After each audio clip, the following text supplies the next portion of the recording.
spirit guides real? Or is it only a new agey concept where we want to feel quote unquote special about ourselves because we get to connect with something higher or greater imaginarily? And if they do exist, how do we communicate with them? Wow, what a beautiful, brilliant question. I love it. And this kind of prompted me to want to share with you briefly about my own healing journey. So if I rewind this timeline back to when I was only 6 or 5 years old, I remember there's one time I was practicing my piano, and my mom went to the bathroom and told me, okay, you better just keep on practicing. I'm going to come out and check with you. I lived in a very typical Asian, strict family culture, by the way. So when my mom went into the bathroom, down the hallway, I saw this huge, big, black jaguar standing in between the bathroom and the piano room that I was playing the piano in. And all I have to say is my whole entire body just froze because the creature was staring at me and I was staring at it. Like our eyes were just crossed, but my entire body froze in that moment. I thought I'm going to be eaten. And less than probably a second or two, the creature, the jaguar, just went upstairs and vanished. So when my mom got out of the bathroom, I shared that with her, and all I got was being scolded. Like, Jen, you're such a naughty girl. There is no jungle animal in the city that we're living in, so stop that. So I guess that was a major event that kind of triggered me to turn off my intuitive mind, because I didn't want to feel judged. I didn't want to feel blamed for something that I was doing. And I started to choose the linear, the rational mind pathway, which is doing the duties and, go by the clock, follow the steps 1, 2, 3, all the way to my early 30s. So climb the corporate ladders, do the right things, compete,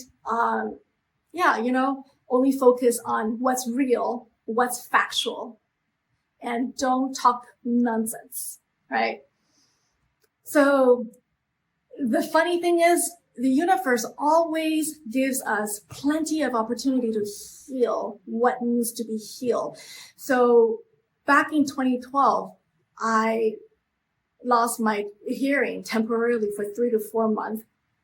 And during that time, it was a very big spiritual awakening transition for me that I didn't know how to handle my inner world. I thought I knew who I was. I was a Korean woman.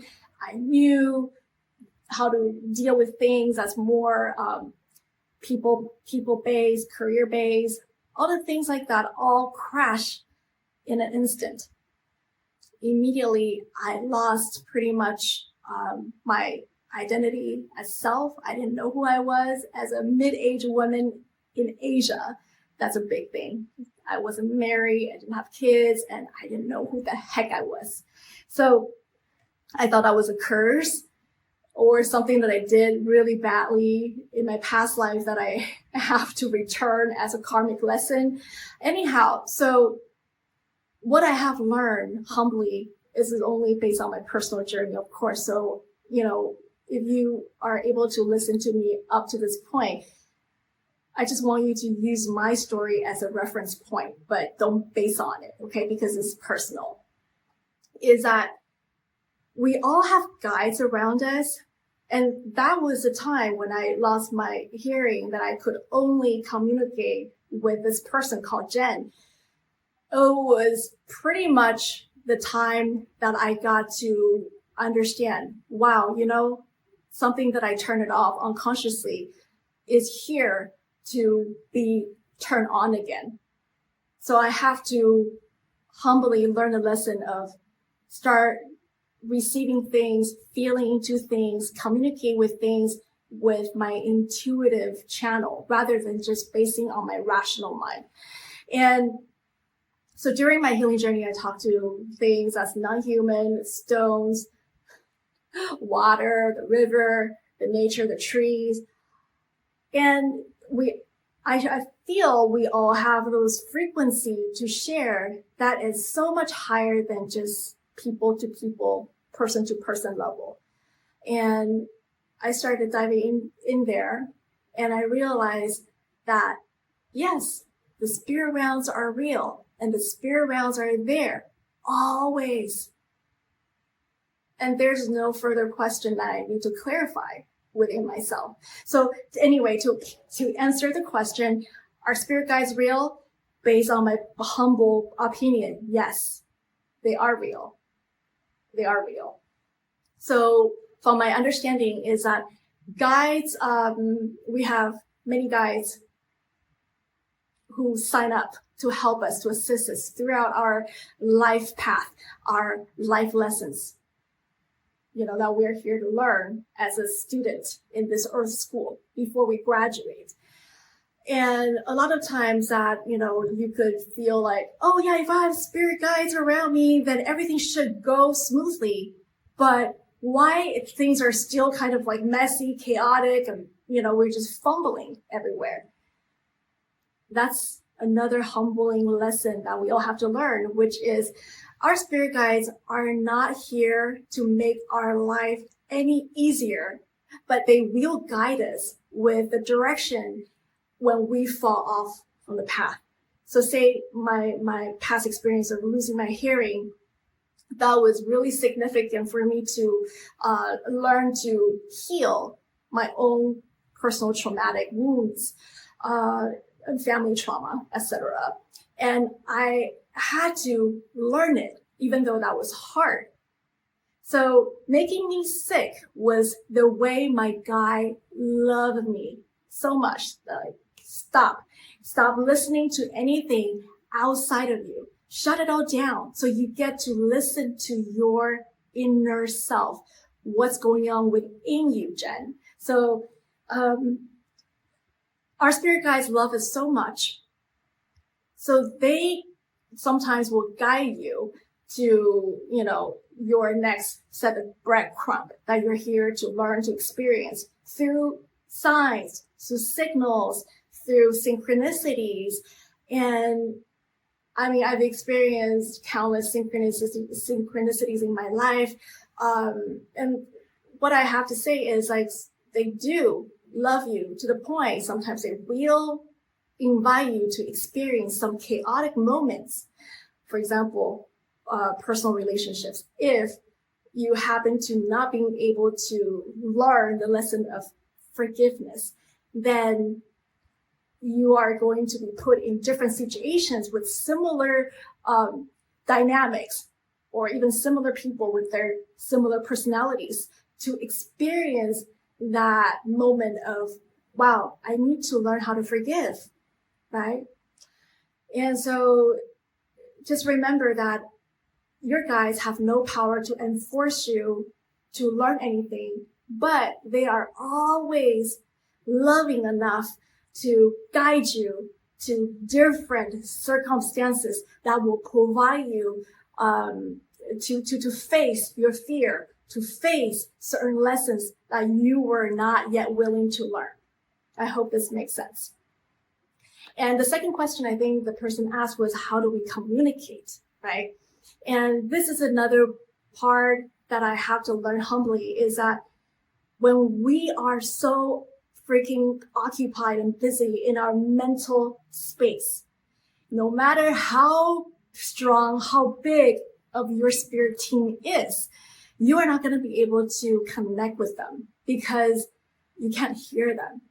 The whole entire time you are just dealing with all those chaotic thought patterns that you are not facing within yourselves. So it's very, very imperative. It's important that we have to learn to raise our awareness to see, oh, hold on, what's the quality of my thought here? Is the thought I'm thinking, spending so much energy and time to invest in this particular thought, does it help me? Does it help me to evolve, to become a better person? And if it's not, we have to learn to let it go, right? So only by letting go the noisy part of our mental plane, then we get to lean into the more silent, more still, more grounded communication with our spirit guides. Because, you know, we are not here to be reminded or be knocked on the head by the spirit guides like, hey, listen to us, listen to us. They won't do that to you, right? Unless, yeah, you're proactively asking for that kind of knocking on your head. But again, I want you to know that by eradicating can sound a little bit forcing, but by allowing the mental patterns, the thought patterns to dissolve with meditation, to quiet your mind, immediately you bring back that beautiful stillness in your heart. And the heart knowing is the most powerful, because when spirit guides communicate with us, it loves to communicate with our heart directly, because our heart doesn't judge, our mind does. So allowing our heart to be cleansed, to be purified, is the part of the journey that we are here to experience. So again, there's no,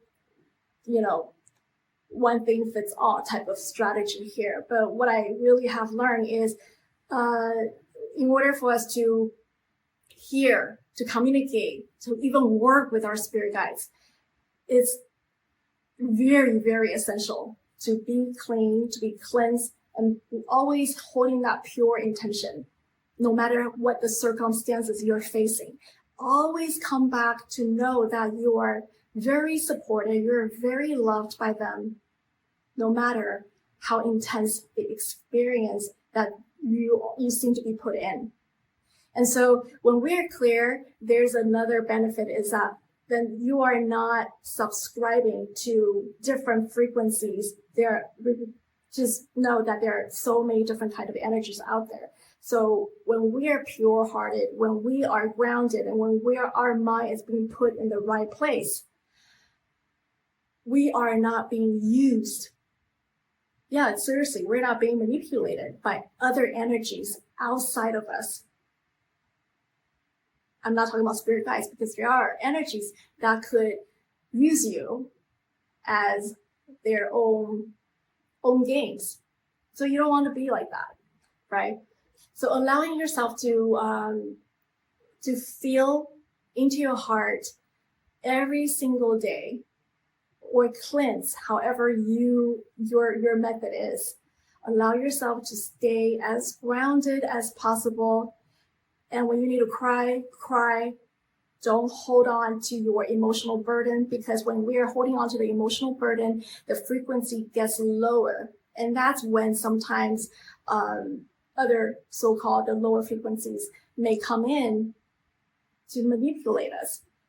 Anyhow, I hope by listening to this, you can also start noticing what's going around you. What are the signs? What are the probably numbers even? I see 333 all the time. The colors. So allow your intuitive perception to start getting activated. Again, this is, I would say, one of the most interesting, enjoyable way to connect with the spirit guides, the spirit realms. And then sometimes you don't have to force yourself to understand a particular lesson that you're going through, because you are always being guided to experience the next breadcrumb that you're ready to receive. Okay, so I hope this serves you. Have a beautiful day, and we'll talk soon. Bye, guys.